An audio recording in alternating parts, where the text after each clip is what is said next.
All right, I'm Chris Avena with American Outdoor News, and today we're speaking to Congresswoman Lauren Boebert and Congressman Tiffany regarding the Trust the Science Act, a bill that they're both supporting. Thank you both so much for coming on to discuss such an important topic.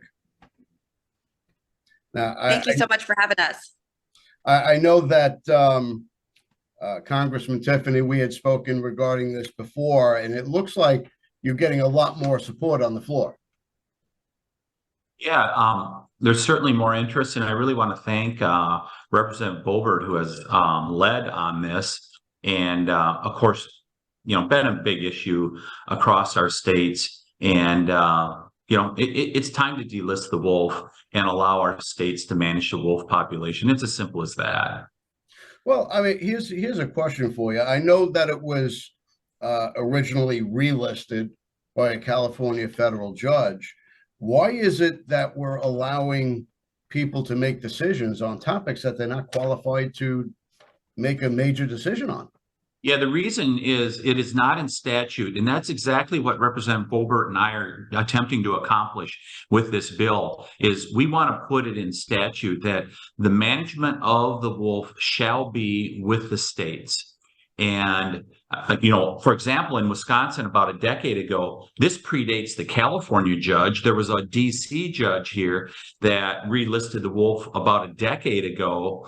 And after it was like 2 or 3 successful seasons in Wisconsin, where the state proved that they could manage the wolf, that judge took it away from us. And what we need to do is put it in statute so that the states shall do the management. We had 26 wildlife biologists that said a decade ago, this has met the delisting requirements of the Endangered Species Act. You should delist. And otherwise, it's going to jeopardize the Endangered Species Act. And that's, if I just take another second here, it's one of the reasons if you truly care about wildlife, and even if, let's say you're an anti-hunting person, you should want this bill to pass because this could endanger the Endangered Species Act. The Endangered Species Act is meant to recover a wildlife population. It has now recovered. It's a success story. And the Endangered Species Act could be jeopardized. And that's what those wildlife biologists emphasized. Now, I mean, the wolf is an apex predator. So are people. What happens when you put 2 apex predators in the same sandbox? Lauren, you want to go ahead on that? Sure. Well, certainly we have farmers and ranchers that are going to have to do what they can to protect their livestock, to protect their property. And even as a mom, I'm concerned about children. I mean, this is a big deal. In Colorado, it was actually our voters that voted wolves back in. And what this doesn't help Colorado, but it does protect the other states that want to have a say. And we will put this into statute because we had an activist judge in 2020 from California put them back on the endangered species list. And just as Congressman Tiffany said, this was a success with the Endangered Species Act. So let's celebrate it and remove them from that list, and then make sure that the states have the rights to have a say in what they want in their state. I'm so happy that we are leading 20 of our other colleagues in this, 21 other colleagues in this effort. And I truly hope that we're able to get this across the finish line because if you look at places where wolves have been increased, even reintroduced, like Yellowstone, there's so much to the ecosystem that isn't doing so well anymore. So we have to do what we can to be able to protect our states, our areas, when it comes to hunting, when it comes to our farmers and our ranchers and their livestock. This is very, very important. In Colorado, it was Denver and Boulder that voted for Western Colorado to have wolves. And I think it would be fine if we just captured them all as an apex predator, put them in cages and sent them down to Boulder where they really want them. I think that should be a catch and release program that all Republicans can even get behind. Well, how has it affected your state, the reintroduction of wolves? Well, so in my state, it hasn't exactly affected us just yet. They haven't fully introduced this yet, but we already have wolves. And that's what we were trying to communicate to voters while the ballot initiative was live, and communications were going on with that, because extreme environmentalists and the left were saying that we did not have any wolves, and we have farmers and ranchers that can absolutely say otherwise. Mhm. And oddly enough, as soon as the ballot measure passed and we said we were going to reintroduce wolves, well, then some folks from our state legislature and even our governor were posting pictures of wolves that we have in our district and saying, look how wonderful these animals are. Like, oh, well, where'd you find those? Because I didn't think we had them in the district. But this is something that is a problem. It's not a massive problem in Western Colorado at this time because we have so few, but a reintroduction of the gray wolf, which is not native to Colorado, this would be a massive problem. Yeah, there's no doubt. And I would go on in regards to that, Chris. Representative Boebert is absolutely correct, as those wolf numbers will grow exponentially because we saw it in Wisconsin. Oh, yeah. The carrying capacity that the Fish and Wildlife Service still has on record that goes back to 1999 is 100 wolves in the Upper Peninsula of Michigan and Wisconsin together. They still have not changed that from 100. There's well over 1,000, probably over 2,000 wolves in the state of Wisconsin, but it's harming livestock producers. Families see their pets taken regularly. And if you look at the big public land areas, county, state, and federal forests, you find very few deer anymore where you have these vast tracts of land. So what used to be a great tradition in northern Wisconsin, the deer hunting season, the 10-day gun deer season, you don't see nearly as many people that come up anymore because they will not find deer on those vast expanses. And think about that. Some of those deer hunters, they don't have property that they own, perhaps a house in the city or whatever, and you're not going to hunt there. They would go to these big expanses of public lands, and that's where they would hunt in the fall. They don't do it anymore because wolves have driven the deer out of there, and deer have largely become urbanized. Where I live in northern Wisconsin, you see them real tightly clustered, where you see houses and things like that in the towns and villages and whatever. And so it has had a great impact in a number of different ways. People don't have an objection to having wolves on the landscape, but like any other wildlife species, they need to be managed. Well, I mean, the conservation model, the hunter conservation model, it works.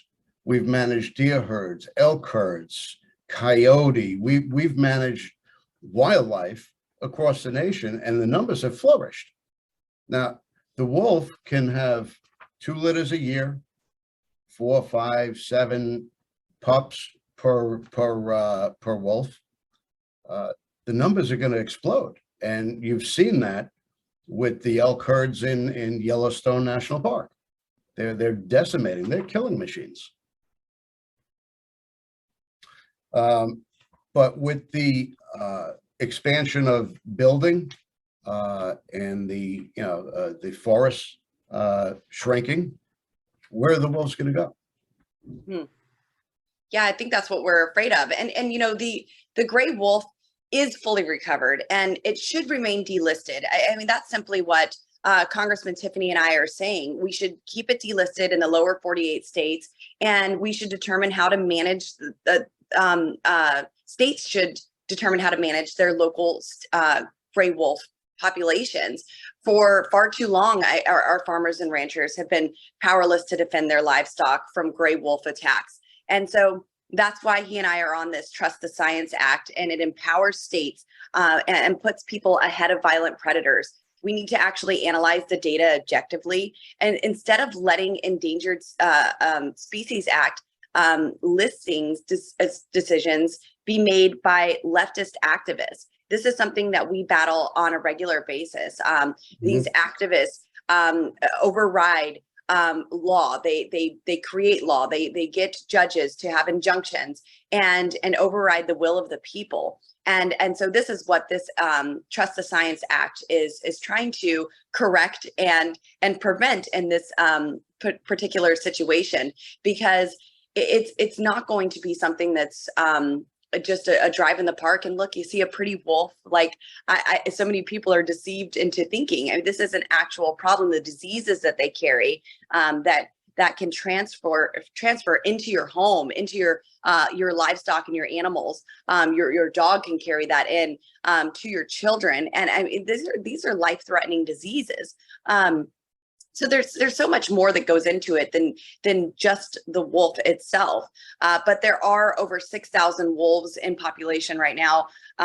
They simply should not be listed in the Endangered Species Act. As Congressman Tiffany started out, he said, this is a success, and it's actually great for the Endangered Species Act. This is a program to help make sure that we have robust populations of specific animals. And it's an insult to this program to say, okay, it was a success, but we're keeping it on there.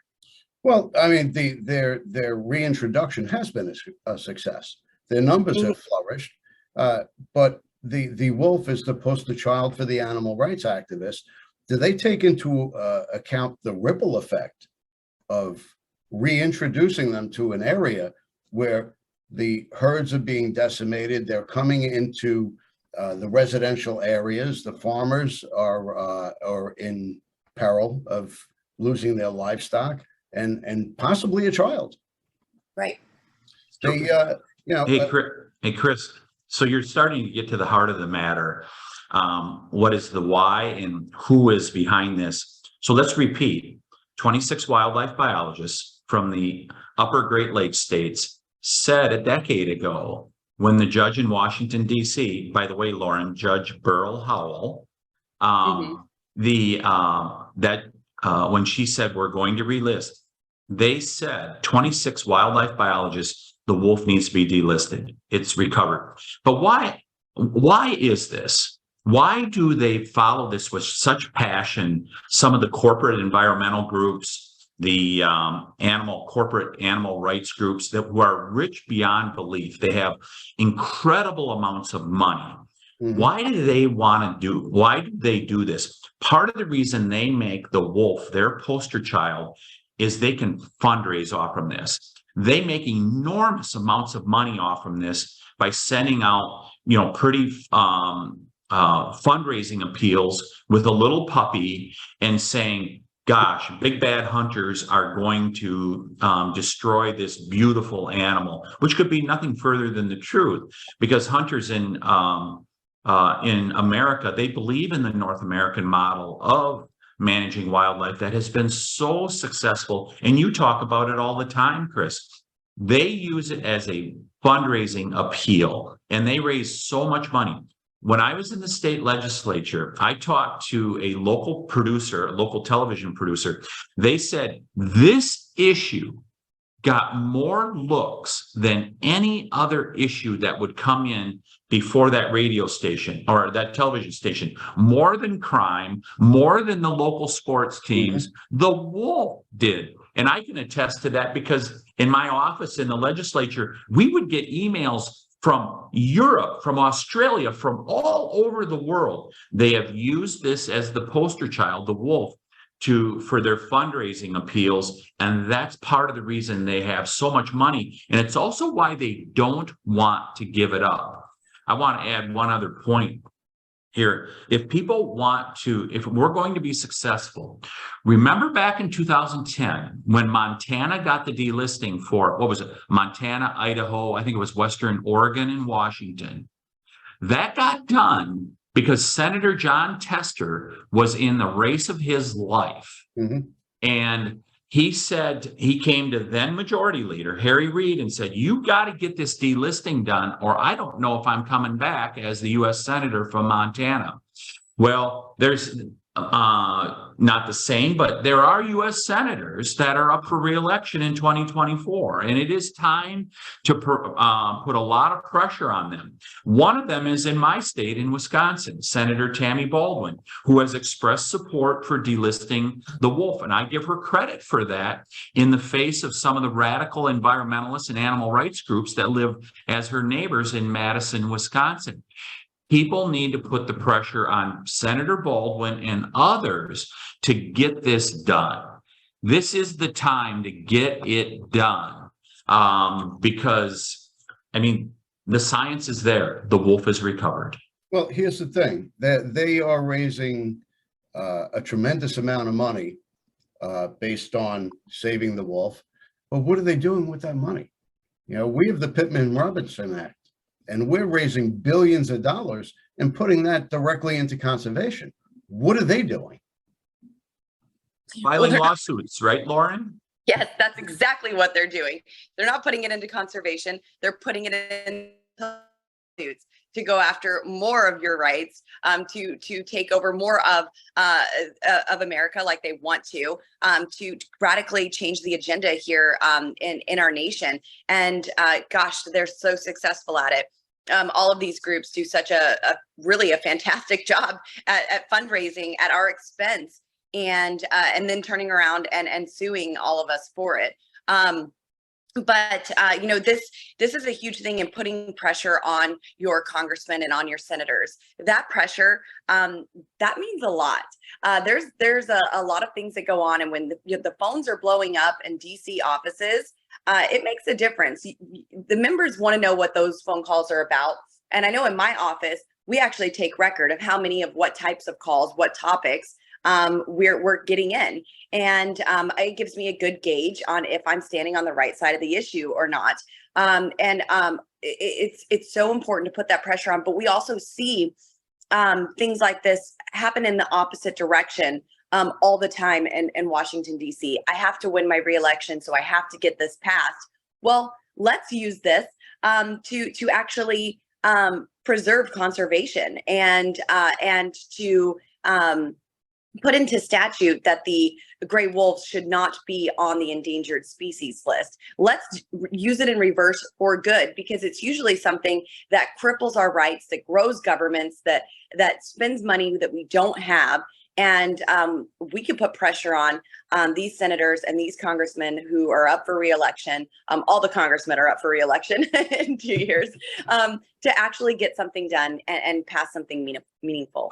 Hey, Chris and Lauren, I would add this. So think about, I mentioned the delisting that happened in Montana and Idaho, Washington and Oregon, back in, it was about 2010. And they were warned that if you do this, if you allow management, if you allow hunting of wolves, wolves are going to be gone, right? That's what the naysayers said. Is the wolf off the landscape in Montana and Idaho? If anything, the numbers have grown. We have proof right here in the United States of America that when you return management to the states, the wolf will continue to thrive on the landscape. There's no reason for this delisting to not go through. And I hope everybody out there that's listening to this, contact your congressman, contact your U.S. senators and say, it is time for delisting because we want to preserve the Endangered Species Act. Well, I know we're pressed for time here, but in closing, I want to say that, you know, over the past years, the American public has been programmed to trust the science. How come they're not trusting the science here? Well, that science that they were programmed to trust was false. You know, so that's the problem here. We Republicans, we've been saying trust the science on many, many issues because there is real scientific data that points to the solutions that we are pushing for. Unfortunately, the left trusts a narrative more than they do the science. And so that's what we are continuously battling. So we are really just using their argument against them and say, truly dig into this, look at the data, look at the statistics, the studies that are out there, and join us in delisting the gray wolf. Well, I want to thank you both for coming on today. certainly appreciate everything that you're doing. And we look forward to speaking to you both again. Thanks so much, Chris. Thank you. Thank you, Congressman Tiffany. Good to join both you and Lauren in regards to this really important issue for all of America. Okay, I appreciate your time, and I'll let you get about your day. I know you got a full schedule today. Thank you, Chris. Thanks again. Bye-bye. We love our children. We protect them. We guide them. We prepare them for life in the world. With all that we do, from deep in our hearts, we cannot control all things. Life-threatening illnesses and disabilities affect far too many of our children each year. While we cannot change the circumstance, we can make dreams come true. Dreams to provide hope, to provide spiritual healing and strength, to provide moments of happiness and relief in the hardest of times. We can give a glimmer of light and hope in a time of darkness and despair. Join huntofalifetime.org to help make dreams come true, to provide hope for children with life-threatening illnesses and disabilities. Hunt of a Lifetime is a nonprofit organization fulfilling dreams for hunting and fishing trips to youth 21 and under with life-threatening illnesses and disabilities. Visit huntofalifetime.org to learn how you can make a difference.